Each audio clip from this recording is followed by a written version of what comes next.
Dit initiatief van de burgers van de buurtschap De Kling en van de buurt Klingbeemde in Brunsum is eigenlijk opgenomen om van dit braakliggende terrein een mooi park te maken. Hier op dat kruispunt bij Romeinse wegen achter ons, niet ver van dat kerkje, daar werd al heel vroeg een kerk gebouwd.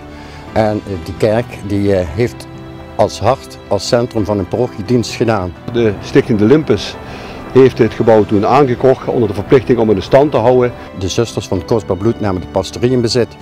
En die hebben langzaam en zeker via de Benedictijnen, via de Karmelieten, een heel groot kloostercomplex opgericht. Wat we eigenlijk gaan doen is met landschappelijke middelen dat kloosterverleden weer zichtbaar maken op deze plek. De bedoeling is dat aan deze kant een boomgaard gemaakt wordt en aan die kant waar het oude klooster gestaan heeft, dat te projecteren in de vorm van heggen.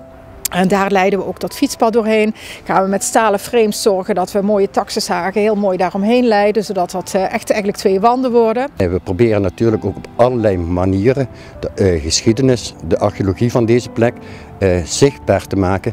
Aan deze kant komt dan een bloementuin. En hieronder komt een amfibievijver. Voor die kloostervleugel daar lag vroeger een moestuin. Ook die moestuin die gaan we weer herstellen. De parochiegemeenschap van de bokkenrijders, de geschiedenis van Napoleon die één klok heeft geroofd. De geschiedenis van Titus Brandsma die hier ooit geleefd heeft. Die kun je beleefbaar maken, kun je zichtbaar maken aan een persoon die hier eventjes tot rust komt. Op de plek waar er een gat is in de kloostermuur, daar maken we een groot hekwerk en daar zit ook een soort poortje in, dus de fietsroute, de Beekdalenroute, die wordt eigenlijk ook over het terrein geleid. Hier lag natuurlijk een behoorlijk stuk braakliggend grond als u kijkt achter mij. En ja, dat is toch een doorn in het oog van veel mensen geweest. En wat is nu nog mooier om dat verder te gaan ontwikkelen als Clemens Park, waarbij heel wat functies worden ingevuld. En vroeger was hier eigenlijk een soort dorpspleintje, dus dat dorpspleintje dat gaan we weer maken. En op dat pleintje daar stond vroeger een grote pomp, een grote waterpomp.